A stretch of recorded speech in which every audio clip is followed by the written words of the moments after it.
ये पाकिस्तान के प्रधानमंत्री रहे शाहिद खान अब्बासी हैं, जिन्होंने राणा चंद्र सिंह के बारे में बहुत ही बड़ी बात कही है। कुछ लोग टूट गए, कुछ उठा लिए गए, कुछ लालच में आ गए, अल्लाह बेहतर जानता है क्या हुआ। बहरहाल अक्सरियत जो थी वो खत्म हो गई। तो राणा चंद्र सिंह साहब उन्होंने कहा कि हम 8 लोग सिंध से आए थे, तो वो जो 7 थे वो मरी नहीं आए थे, उनको हम गिना करते थे, वो पहुंच जाते थे, लेकिन वो डिसाइड वो छोड़ के चले गए थे या भेज ही गए थे, जो भी हुआ। तो राणा साहब ने कहा कि जब हम आए तो सबने कुरान पे हलफ लिया, तो मुझे कहा गया कि आप भी हलफ उठाए। तो मैंने कहा अपनी अपनी किताब पे, तो मैंने कहा कि मैं राजपूत तो मेरी जबान ही काफी है। गीता पे है। उन्होंने कहा मैं राजपूत तो मेरी जबान ही काफी है। तो वो कहते कि आज देख ले, वो साथ नहीं है, मैं मौजूद हूँ। तो भाइयों, राणा चंद्र सिंह की उन्होंने तब की याद दिला दी जब 1990-2000 के दशक में पाकिस्तान में इलेक्शन हुए। तो भाइयों, उस वक्त पाकिस्तान पीपल पार्टी, जो कि राणा चंद्र सिंह भी उसमें शामिल थे जब वो बनी थी, और राणा चंद्र सिंह ऐसे बाहुबली क्षत्रिय थे, शिकार खेलने के बहुत बड़े शौकीन थे, दबंग राजपूत थे। उनकी जो शादी हुई थी वो बीकानेर की रावत सरकी राठौर राजपूत राजघराने में हुई थी।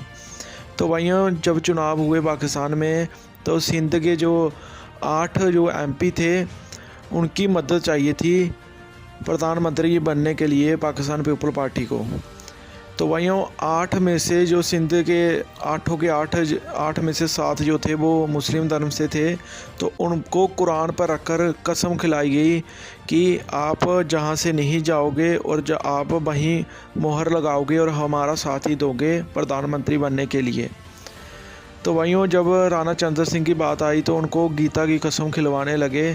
तो राणा चंद्र सिंह ने कहा कि मैं राजपूत हूँ और हमारे लिए यही सबसे बड़ी बात है कि राजपूत जुबान के पक्के होते हैं, कसम की तो कोई ज़रूरत ही नहीं। तो भाइयों, इतनी ही बात कही, वो 8 घर चले गए। अगला दिन हुआ, राणा चंद्र सिंह जी थे वो अपने बात के पक्के रहे, जुबान के पक्के रहे, और उसने उन्हीं पार्टी का साथ दिया जो जिसकी उन्होंने जुबान की थी।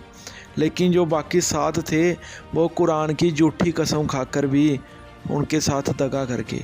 तो ये राजपूत की जुबान होती है, जो कि एक बार जब जुबान दे दे तो वो हमेशा पक्की रहती है, चाहे उसकी गर्दन कट जाए। चाहते हैं कि हम आगे भी ऐसे ही सिर्फ अपनी कौम के लिए आवाज़ उठाते रहें, जो कि मेरे लिए सबसे पहले अपनी कौम है। तो आप हमें नीचे दिए हुए जो QR कोड है, आप सभी स्कैन करके आप सभी इसको हमें जितनी सपोर्ट कर सकते हैं, किसी से 20, 50, 100, 500 जितना भी आपसे होता है, और हम ऐसे ही क्षत्रिय इतिहास पर वीडियो बनाते रहें। आप इस QR कोड के स्क्रीनशॉट ले